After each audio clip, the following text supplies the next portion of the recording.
Good morning second year commerce and arts. अभी तक हम लोगों ने जो है कार्डिनल यूटिलिटी पर हम लोगों ने प्रोफेसर मार्शल का दिया हुआ जो यूटिलिटी थ्योरी था, that was the total utility और मार्जिनल यूटिलिटी, इसको हम लोगों ने पढ़ा कैसे क्या होता है।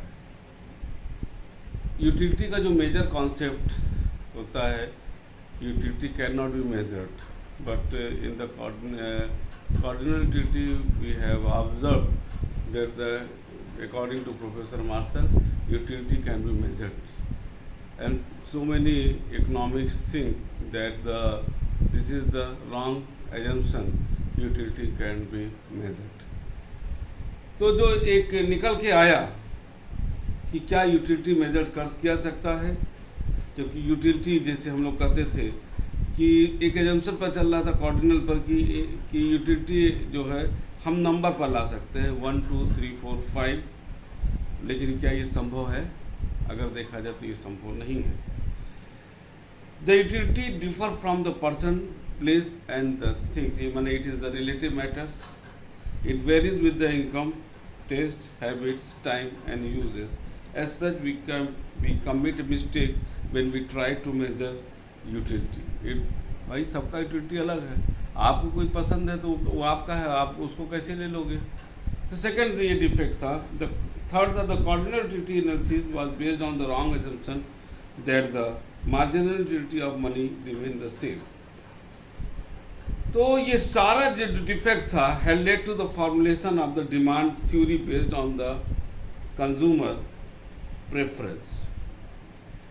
The analysis known as the ordinal utility और indifference curve analysis जो हम लोग इसमें पढ़ेंगे इस चैप्टर में, इस लेक्चर में।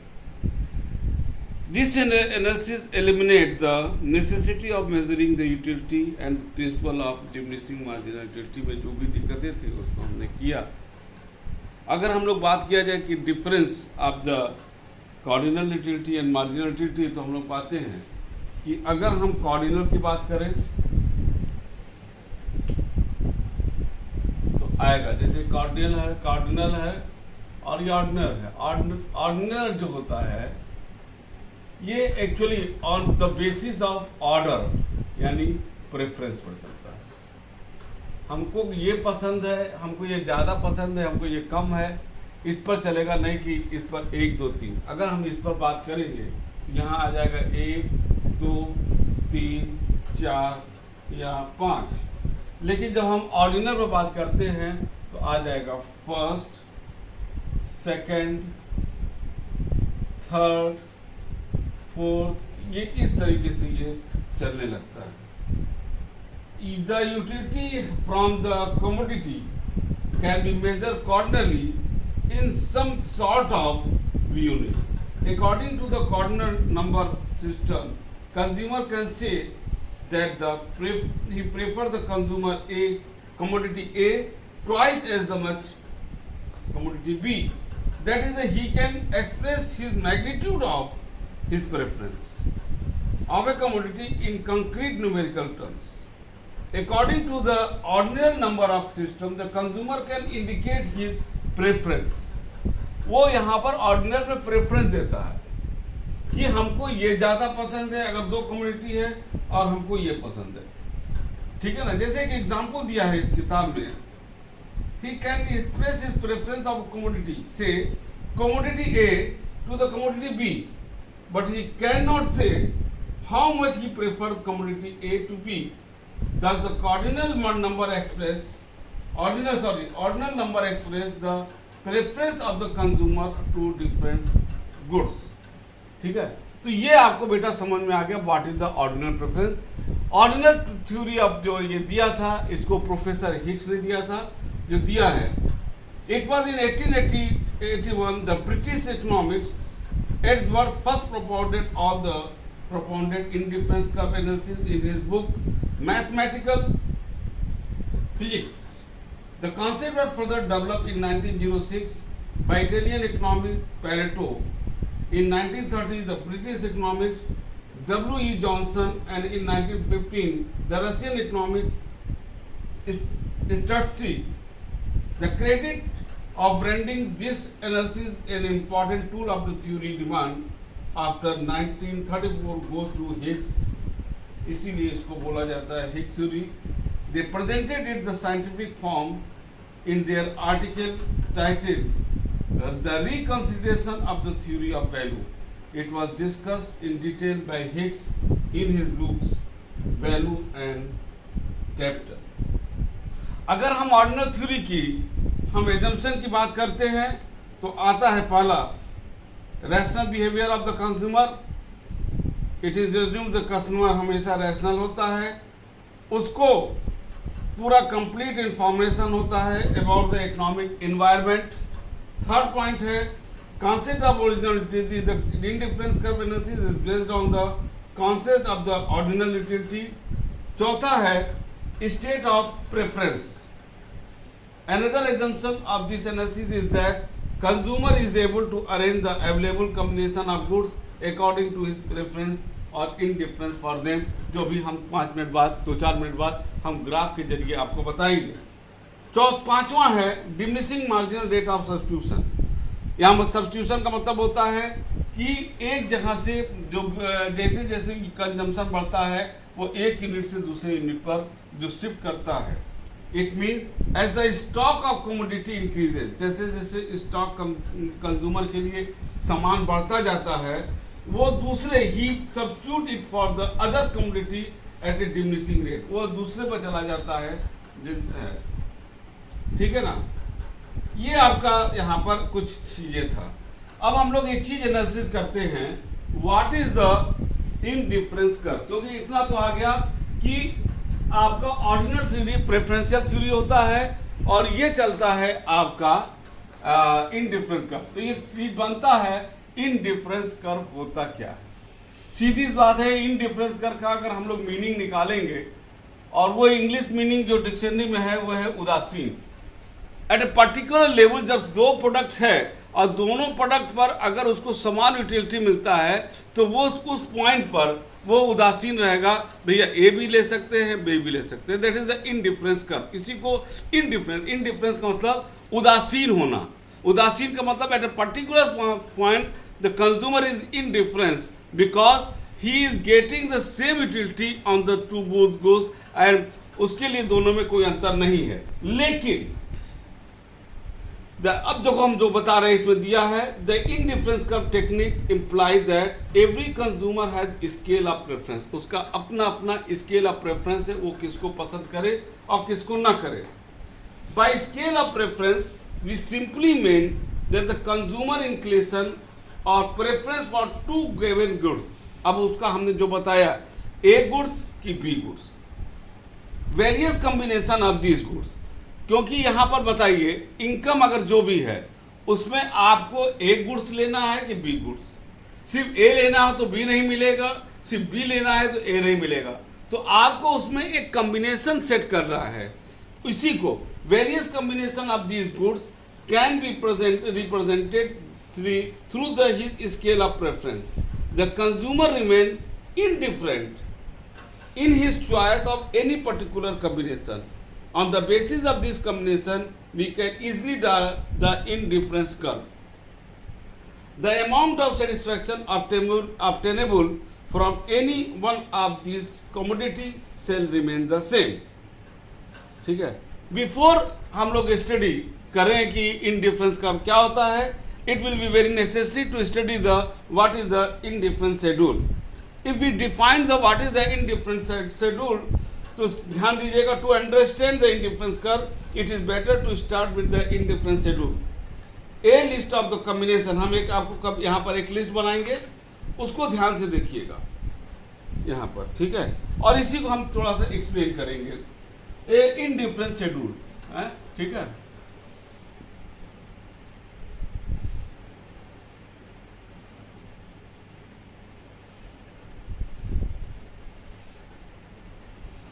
कमोडिटी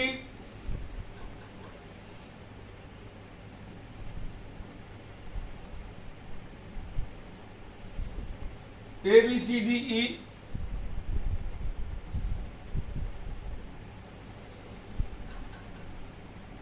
अब दो अगर गुड्स है, एक्स गुड्स 1 2 3 4 5, 1 2 3 4 5, ठीक है। यहां पर आएगा, सब में प्लस प्लस करेंगे हम लोग, प्लस प्लस दो, क्योंकि दो कमोडिटी हमको लेना है। अब यहां पर जो आएगा दूसरा Y goods,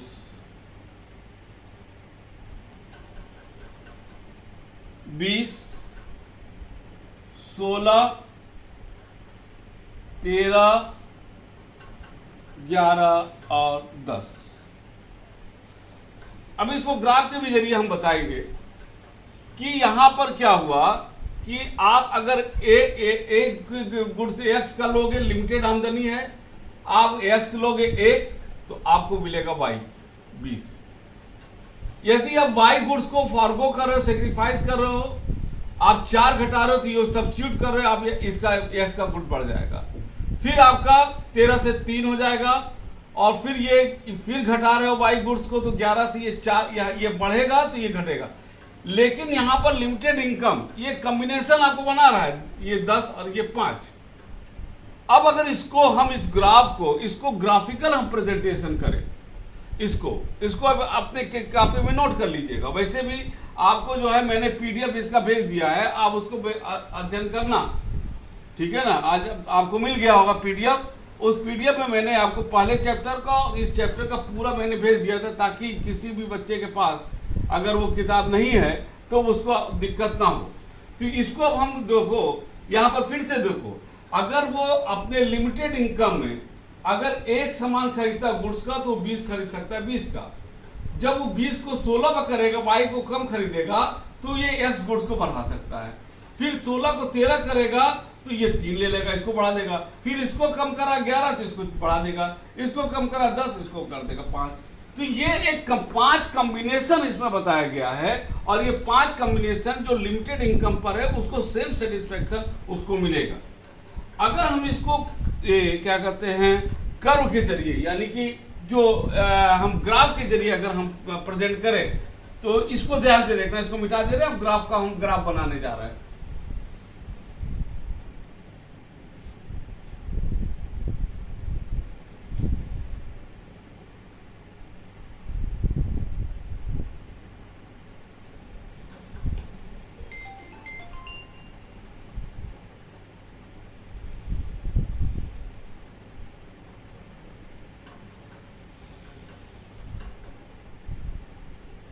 Y vertical line, Y O, और यहाँ पर हो गया एक्स, ठीक है। पहले इसको लिख देते हैं 1 2 3 4 5 वाई वाला, ठीक है ना।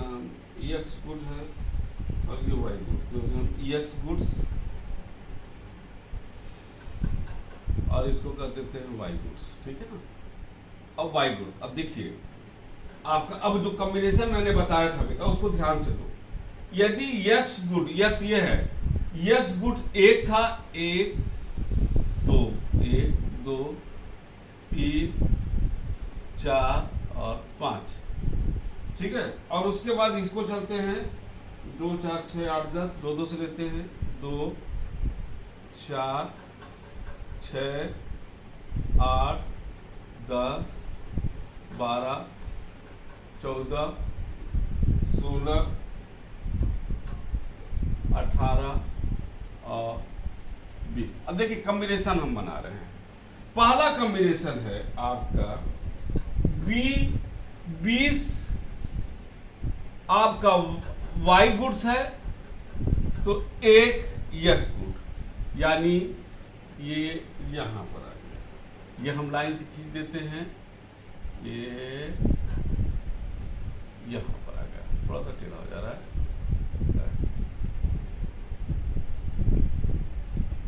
दूसरा, तो ये जो आपका एक कॉम्बिनेशन बन रहा है वो बन रहा है 1x प्लस 20y। दूसरा कॉम्बिनेशन B का जो है 2x है, यानी कि ये, और 16y है, ये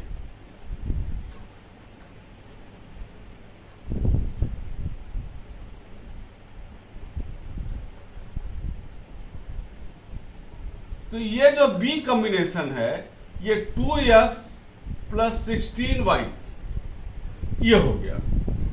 तीसरा कॉम्बिनेशन सी का है 3x और 13y यहां बीच में आ जाएगा।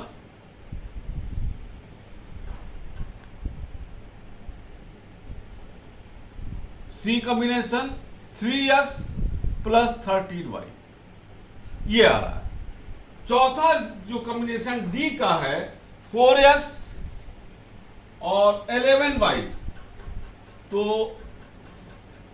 ठीक है ना, ये तो क्या करते हैं 3 से 13, सॉरी बेटा ये यहाँ पर थोड़ा गलत बन गया, 13 तो यहाँ आएगा ना,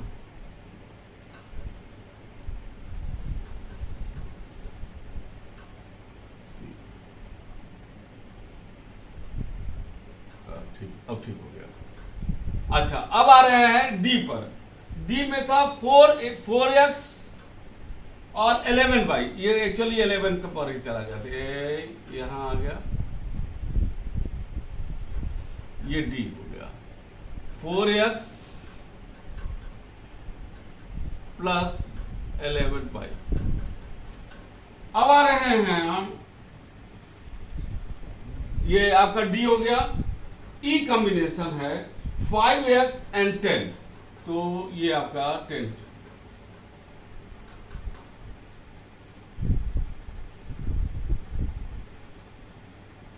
ई 5x प्लस 10y। अब ये कॉम्बिनेशन बन गया आपका। और अगर हम इसको जोड़ देते हैं बेटा, इसको ये